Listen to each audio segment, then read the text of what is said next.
Welcome back. This video is pretty much just to highlight what white supremacy, immigration and border protection policy will get you. And first up, the USA and their family separation, and to talk about it, I figured I would get some clips of an American speaking about it, and because Sam says everything I would have said anyways, here's two clips of him responding to what the right wing over there is trying to push. The right keeps pushing this lie because they know how horrific it is, and they have no response for it. There is a lawsuit being brought by people who represent 545 children who, these lawyers for these children, cannot locate the parents of these children. DHS claims, well, we've located the parents of most of these children, and they don't want their kids. Now, there has been a huge litany of lies from DHS surrounding these kids, from when the program started, what the purpose of the program was, whether they had planned to reunite them, et cetera, et cetera. Here is Tucker Carlson basically saying, we believe the DHS because it's much more convenient than the idea of how horrific the reality of this is. But back to the debate last night. At one point, Joe Biden told us that hundreds of these children brought here by coyotes, possibly dragged, have been separated permanently. Pause it. These children, for them to be separated from their parents, were not brought by coyotes. You cannot separate children from parents unless they're brought here by parents. Just listen to what a disingenuous, lying piece of garbage this man is. Go back to the beginning. If you're brought by a coyote, that is a parent sending their children there. That is a genuinely unaccompanied child. This administration called kids unaccompanied if they came with their parents and they said to their parents, you cross the border, I don't care, you're asking for refuge, it doesn't matter, we're separating you. Now the child is unaccompanied. They redefined what unaccompanied means. Children separated from their parents are not brought to this country by coyotes. They are brought with their parents. Now, the parents may have hired a coyote. It doesn't matter. They're here with their parents. That's how they get separated. All right, started it from the beginning. This guy is such an unbelievable liar. We can't even go through 3 seconds without it. But back to the debate last night. At one point, Joe Biden told us that hundreds of these children brought here by coyotes, possibly dragged, have been separated permanently from their parents by the Trump administration, which hates families. 545 children, to be exact. Now, if you believe that was true, you'd be upset about it, so you'll be happy to know it's not true. It's not even close to true. The vast majority of the parents of these children have been located by federal authorities, and they're refusing to reunite with their children.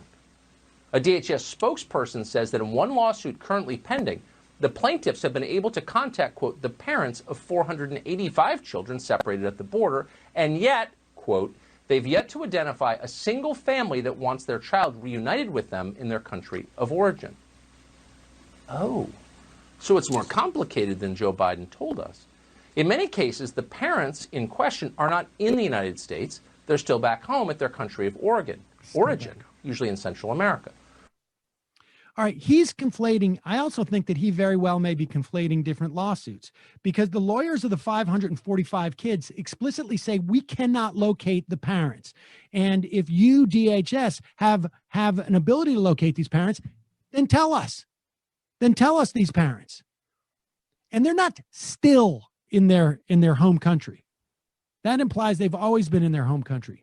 To the extent that these kids can't find their parents, it's probably because the parents were deported and the DHS knew that their children were still in the system, and they did nothing to make sure that they could retain some record or connection between the parents and the children. So the Blaze asked Chase Jennings from the Department of Homeland Security, This is the response from official Homeland Security. This narrative has been dispelled on numerous occasions. DHS has taken every step to facilitate the reunification of these families where the parents wanted such reunification to occur. The simple fact is, after contact was made with the parents to reunite them with their children, many parents have refused. In the current litigation, for example, out of the parents of 485 children whom plaintiff's counsel have been able to contact, they have yet to identify a single family that wants their child reunited with them in their country. The result is the children remain in the U.S. while the parents remain in their home country. The reunification process is a whole of government approach involving CBP, ICE, and HHS. What kind of parent? Don't play on my heartstrings about these poor parents that haven't been united with their children and the children that haven't been reunited. What parent allows a child to stay in government custody instead of coming home? First off, these many of these parents, if not all of them, have been deported from the country, or they cannot be found by our government. To the extent that any parents doesn't want their kids with them, it is probably because of the reason that they left in the first place, which was because they're living in one of the most dangerous places in the world in terms of like rated by murder and by gangs, and that the kids have been threatened or whatnot. Or it's also possible that these Department of Homeland Security officials who lied about this entire episode continue to lie. They never determined a way to reunite these families. And just a reminder that this isn't a competition of which country is worse. This is just to highlight the variety of shitty things both countries do. And now to Australia. I've got all of the children out of detention. Don't forget, we don't have any children in detention. I've got all of the children out of detention. We've got every child out of detention, every child out of detention, every child out of detention.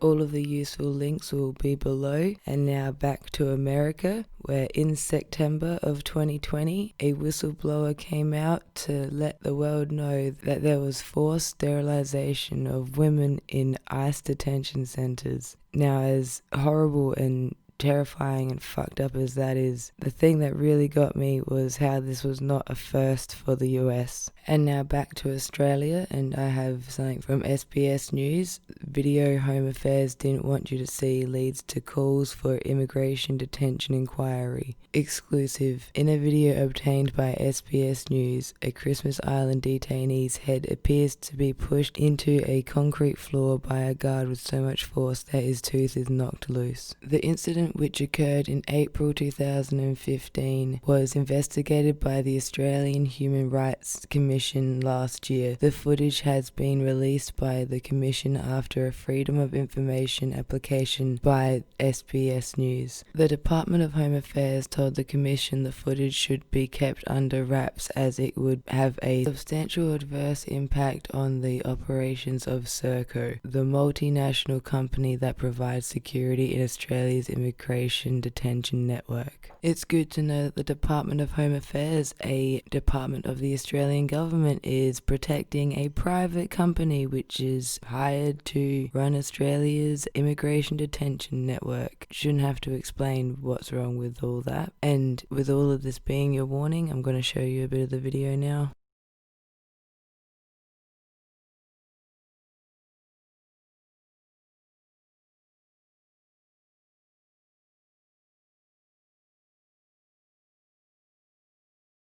Australians, I really want you to process what's going on here. The Department of Home Affairs wanted to keep this CCTV footage, quote unquote, under wraps to protect Serco, a private company which we pay with our money. So our government seems to be more concerned about the image of a company, a private company, so someone's making a profit off of this, more concerned about that than the actual treatment of the people which are detained by Australia but under guard by Serco. Which brings me to the next point. This is from Christmas Island. Did you catch what else we do with Christmas Island? We send children there. I just want people to let that sink in for a moment. They have guards knocking people's teeth out by holding their head against the ground. And this is also a place where we're sending Australian-born children.